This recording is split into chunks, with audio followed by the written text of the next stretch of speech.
Assalamualaikum warahmatullahi wabarakatuh. Halo teman-teman, perkenalkan nama saya Titania Elvani Cahya Wulansari. Saya mahasiswi dari Universitas Pancasakti Bekasi, Fakultas Ekonomi dan Bisnis dari jurusan akuntansi. Di sini saya akan mempresentasikan hasil ujian tengah semester dari mata kuliah Pengantar Ekonomi Makro dengan dosen pengampu Bapak Sumardi SEMM. Baik, langsung saja kita ke pembahasan soalnya.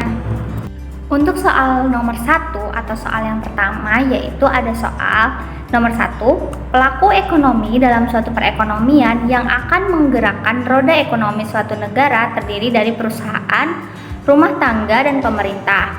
Ketiganya akan saling ketergantungan dan membutuhkan. Nah, buatlah diagram aliran melingkar circular flow diagram dari ketiga pelaku ekonomi tersebut dan jelaskan peran masing-masing. Nah, untuk jawabannya saya langsung menjawabnya di bawah soalnya. Nah, jawabannya di situ ada peran pasar faktor produksi. Di sini ada perusahaan, ada pemerintah, dan rumah tangga. Nah, untuk pasar faktor produksi di situ ada faktor produksi uang dan faktor produksi uang ke rumah tangga dan perusahaan ke pasar faktor produksi. Nah, di situ setelah perusahaan ada pajak ke pemerintah dan pemerintah mensubsidi ke perusahaan. Begitu juga sebaliknya, ada rumah tangga yang memberi pajak ke pemerintah dan pemerintah memberi subsidi ke rumah tangga.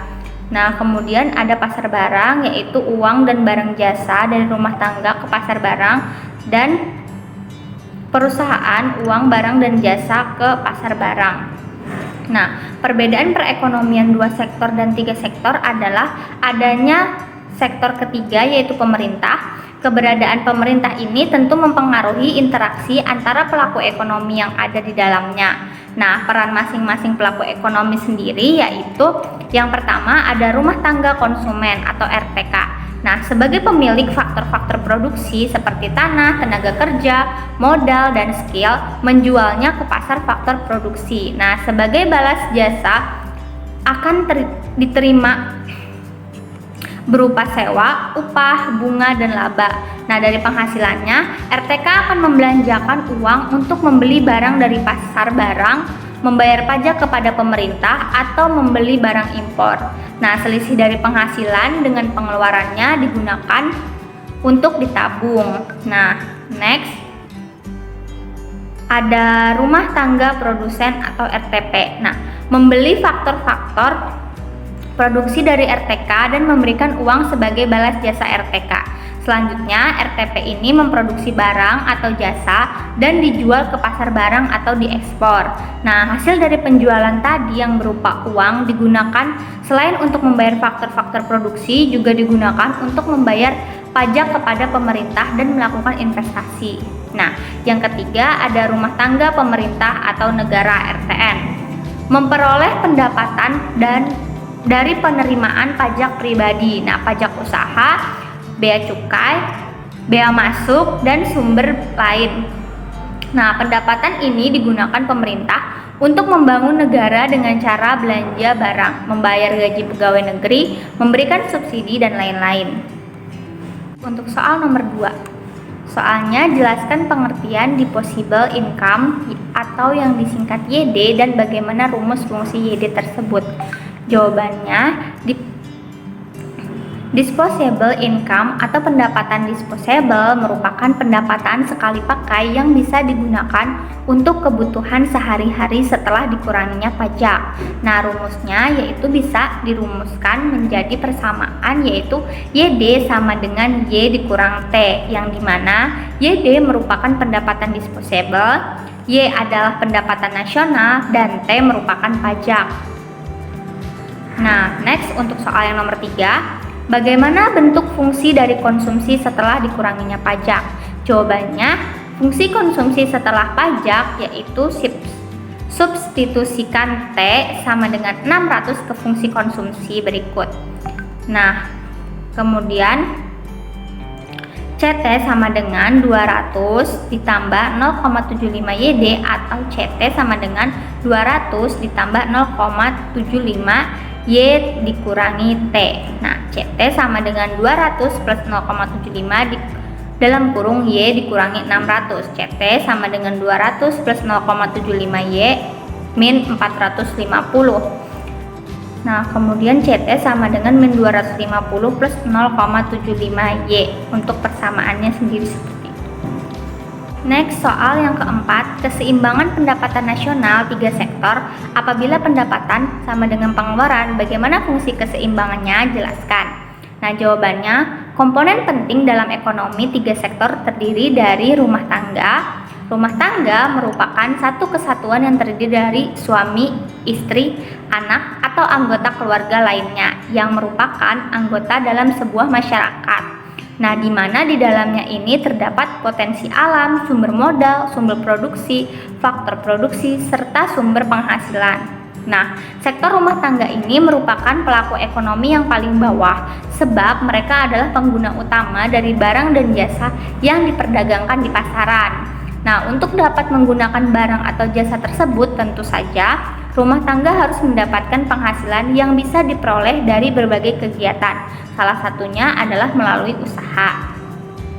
Nah, yang kedua ada perusahaan. Perusahaan adalah sebuah organisasi yang menjalankan sebuah bisnis. Jenis bisnis yang dijalankan dapat bermacam-macam seperti pertambangan, manufaktur, energi, produksi, hingga perusahaan konsumsi dan jasa. Nah, perusahaan merupakan pelaku ekonomi yang sangat potensial. Adapun unsur-unsur yang biasa terdapat dalam sebuah perusahaan yaitu yang pertama, pengusaha. Nah, pengusaha merupakan orang yang mengelola sendiri perusahaan yang didirikan atau diwarisinya dengan konsekuensi yakni menanggung penuh resiko yang terjadi dan berhubungan dengan manajemen hingga operasional perusahaannya. Nah, ia bertanggung jawab penuh terhadap laba atau juga rugi yang nantinya akan dialami oleh perusahaan. Nah, yang kedua, perusahaan merupakan tempat organisasi serta faktor-faktor produksi berada untuk kemudian dapat menghasilkan barang atau jasa yang baik dan bermutu untuk kemudian dijual kepada rumah tangga. Nah, yang ketiga ada badan usaha. Merupakan lembaga hukum perusahaan yang menghasilkan keuntungan. Nah, yang ketiga ada pemerintah.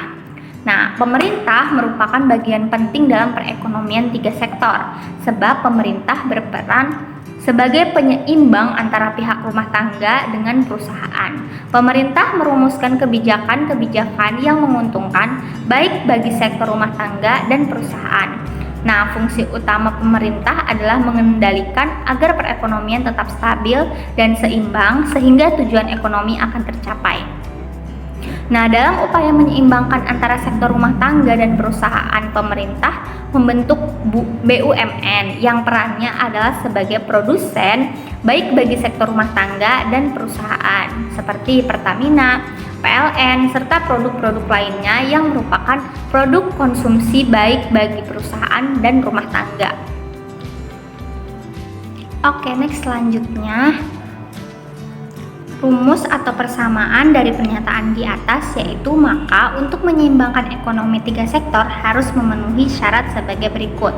Y sama dengan AE atau Y sama dengan C plus L plus G.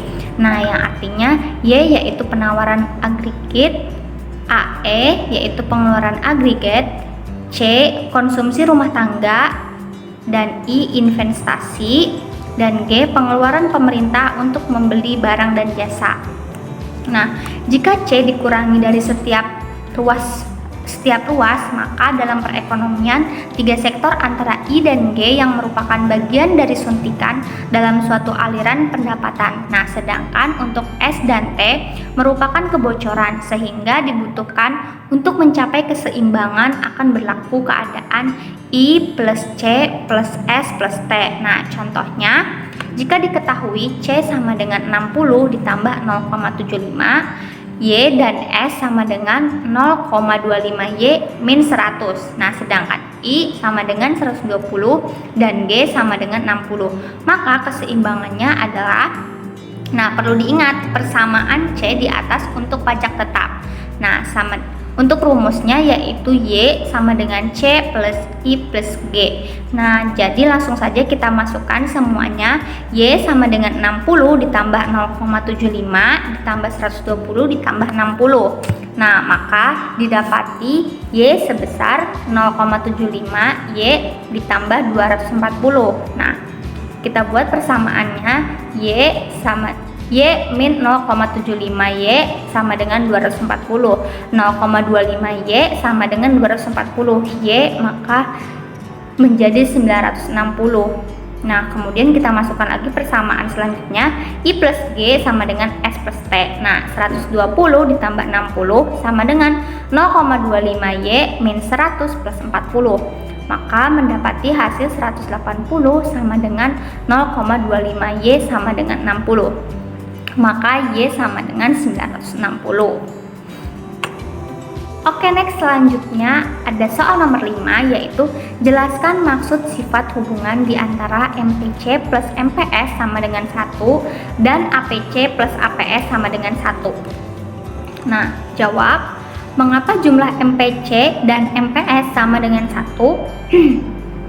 Pada teori konsumsi terdapat istilah MPC dan MPS. Nah, MPC ini adalah marginal propensity to consume, yang merupakan perbandingan antara konsumsi dengan pendapatan yang dimiliki. Nah, setiap orang akan memerlukan konsumsi walau ia tidak mempunyai pendapatan. Nah, sedangkan MPS adalah marginal propensity to saving, yaitu perbandingan tabungan dengan pendapatan yang dimiliki atau jumlah tabungan. Nah, pada dasarnya MPC dan MPS ini selalu sama dengan 1, yaitu dengan persamaan MPC plus MPS sama dengan 1. Nah, karena alasannya setiap orang yang memiliki pendapatan akan melakukan konsumsi, akan tetapi tidak semua pendapatan itu dibuat konsumsi. Nah, kelebihan pendapatan atau pendapatan yang tidak digunakan untuk konsumsi akan menjadi tabungan atau saving. Sehingga didapatkan kesimpulan bahwa sisa pendapatan yang tidak digunakan untuk konsumsi, maka pendapatan itu akan menjadi tabungan, dan pada akhirnya konsumsi dan tabungan menjadi satu kesatuan yang utuh. Nah, yang kedua yaitu mengapa jumlah APC dan APS sama dengan 1. Nah, pengertian APC sendiri yaitu APC Average Propensity to Consume. Nah, dalam pemahaman sederhana adalah kecenderungan mengkonsumsi rata-rata, di mana perbandingan antara tingkat konsumsi yaitu C dengan tingkat pendapatan disposable serta konsumsi itu dilakukan YD. Nah, konsumsi adalah sesuatu yang mutlak dalam sistem perekonomian tanpa memiliki pendapatan. Apapun fungsi konsumsi sejatinya selalu ada yang dipenuhi dengan hutang, apalagi jika memiliki pendapatan. Nah, jika ada kelebihan akan menjadi tabungan atau saving yang dijelaskan di bagian bawah ini. Nah, sebagai gambaran, APC ini ada karena fungsi konsumsi, di mana fungsi konsumsi rumah tangga dengan pendapatan nasional pada sistem perekonomian. Nah, persamaan fungsi konsumsi adalah sebagai berikut. C sama dengan A plus BY. Keterangannya, C yaitu tingkat konsumsi, A sama dengan konsumsi rumah tangga secara nasional pada saat pendapatan nasional 0. B yaitu kecondongan konsumsi marginal, Y yaitu tingkat pendapatan nasional. Nah, secara individu, faktor-faktor yang mempengaruhi konsumsi adalah pendapatan yang diperoleh individu, rentang harga, dan persoalan selera individu. Pada kesempatan ini, kita akan melihat dari sudut pandang ekonomi makro. Nah, pengertian APS. APS atau yang sering disebut dengan Average Propensity to Save. Dalam pemahaman sederhana merupakan kecondongan menabung rata-rata merupakan perbandingan antara tingkat tabungan S dengan tingkat pendapatan. Nah, APS dapat terjadi jika dalam perbandingan pendapatan dan pengeluaran terdapat surplus yang dimasukkan dalam komponen saving. Nah, hubungan antara pendapatan dan tabungan dinyatakan dalam rumus Y sama dengan C plus S. Nah, keterangan rumusnya yaitu Y pendapatan, C konsumsi, S tabungan. Nah, sebagai penjelasan tambahan, Fungsi tabungan merupakan suatu fungsi yang menggambarkan hubungan antara tingkat saving atau tabungan rumah tangga dengan pendapatan nasional dalam perekonomian. Fungsi tabungan ini digambarkan dalam persamaan berikut. S sama dengan min A plus 1 min B Y. Nah, keterangannya, S besarnya tabungan atau save, A konsumsi yang harus dipenuhi pada saat pendapatan 0. 1 min B sama dengan marginal propensity to save, Y yaitu pendapatan nasional. Oke, next selanjutnya soal nomor 6. Bagaimana perekonomian suatu negara jika PDB lebih besar daripada PNB? Nah, jawabannya, perekonomian suatu negara jika PDB lebih besar daripada PNB. Jika perekonomian suatu negara menggambarkan nilai PDB lebih besar daripada PNB, maka tingkat produksi barang dan jasa yang mampu dihasilkan oleh WNA di negara M lebih tinggi dibandingkan tingkat produksi warga negara M. Nah, yang berada di luar negara M. Salah satu penyebabnya yaitu tingkat PMA atau penanaman modal asing atau investasi asing yang tinggi pada negara M. Nah, selanjutnya ada soal nomor 7, yaitu salah satu manfaat perhitungan pendapatan nasional adalah untuk mengetahui struktur perekonomian negara. Nah, bagaimana cara mengetahui struktur perekonomian negara berdasarkan sektor-sektor perekonomian yang berkontribusi terhadap pendapatan? Jawabannya yang A. Salah satu manfaat perhitungan pendapatan nasional adalah membantu menghitung jumlah pendapatan suatu negara sesuai dengan namanya. Nah, perhitungan pendapatan nasional ini memiliki manfaat utama yang sangat penting, yaitu untuk menghitung seberapa besar pendapatan nasional yang diperoleh dalam satu periode tertentu. Nah, satu periode yang dihitung biasanya adalah dalam jangka waktu 1 tahun kegiatan ekonomi sebuah negara berlangsung. Nah, dengan mengetahui seberapa besar pendapatan nasional dari suatu negara, maka hal ini dapat menjelaskan apakah suatu negara bisa dibilang negara yang makmur atau tidak. Nah, yang B, yaitu salah satu manfaat perhitungan bagaimana cara mengetahui struktur perekonomian negara berdasarkan sektor-sektor perekonomian yang berkontribusi terhadap pendapatan nasional, yaitu dengan perhitungan perhitungan pendapatan nasional akan diketahui struktur perekonomiannya suatu negara. Hal ini dapat dilihat seberapa besar kontribusi dari sektor-sektor perekonomian terhadap pendapatan nasional.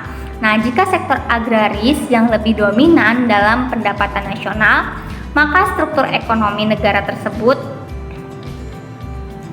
agraris. Namun, jika pendapatan nasional dominan berasal dari sektor industri, maka struktur ekonomi negara tersebut adalah industri.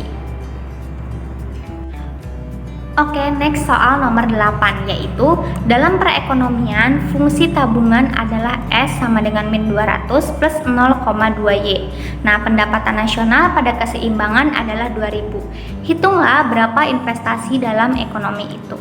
Jawab, yaitu dalam rumus Y sama dengan C plus S, kemudian ada Y, C sama dengan C plus I, kemudian S sama dengan I. Nah,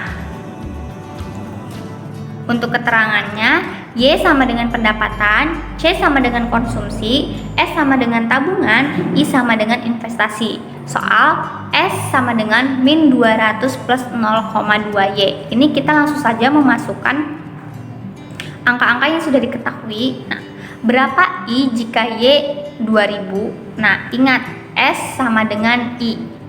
Jadi S atau I sama dengan min 200 plus 0,2 dikali atau dalam kurung 2000. Hasilnya min 200 plus 400 sama dengan 200. Jadi investasi dalam ekonomi tersebut adalah 200. Oke, next selanjutnya soal nomor 9. Nah, dalam perekonomian dua sektor fungsi konsumsi C sama dengan 10 plus 0,8Y dan fungsi tabungan adalah S sama dengan min 10 plus 0,2Y.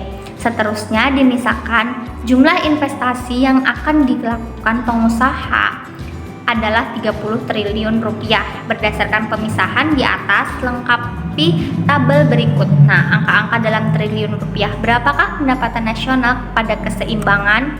Nah, di sini ada pendapatan nasional, konsumsi rumah tangga, tabungan rumah tangga, investasi perusahaan, pengeluaran agregat. Nah, teman-teman bisa melihat langsung pada tabel di samping sudah saya isi, yaitu ada pendapatan nasional 0, maka konsumsi rumah tangga yaitu sebesar 40, tabungan rumah tangga min 40, investasi perusahaan 30, dan pengeluaran agregat sebesar 70. Nah, kemudian ada pendapatan nasional 50, konsumsi rumah tangga 80, tabungan rumah tangga min 30, investasi perusahaan 30, kemudian ada pengeluaran agregat sebesar 110.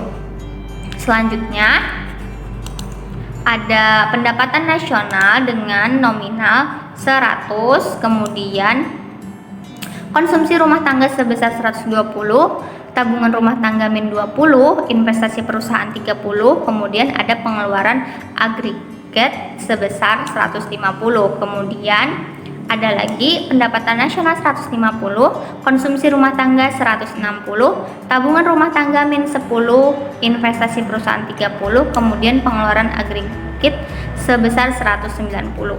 Nah, next selanjutnya ada pendapatan nasional sebesar 200, konsumsi rumah tangga 200, tabungan rumah tangga 0, investasi perusahaan 30, pengeluaran agregat sebanyak 230. Next selanjutnya ada pendapatan nasional sebesar 250, konsumsi rumah tangga 240, tabungan rumah tangga 10, investasi perusahaan 30, dan pengeluaran agregat sebesar 270. Next kemudian ada pendapatan nasional 300, konsumsi rumah tangga 280, tabungan rumah tangga 20, investasi perusahaan 30, kemudian pengeluaran agregat sebesar 310. Next selanjutnya ada pendapatan nasional sebesar 350, konsumsi rumah tangga sebesar 320, tabungan rumah tangga 30, kemudian investasi perusahaan 30, kemudian pengeluaran agregat sebesar 350. Next selanjutnya ada pendapatan nasional sebesar 400, kemudian konsumsi rumah tangga 360, tabungan rumah tangga sebesar 40, kemudian investasi perusahaan 30, dan pengeluaran agregat sebesar 390. Baik, itulah tadi hasil presentasi dari saya. Jika terdapat kesalahan dalam pengucapan soal ataupun jawaban yang saya kerjakan, mohon dimaafkan dan mohon dikoreksi ya teman-teman. Karena di sini saya juga masih dalam proses belajar. Sekian dari saya ucapkan wabillahi taufiq wal hidayah. Wassalamualaikum warahmatullahi wabarakatuh.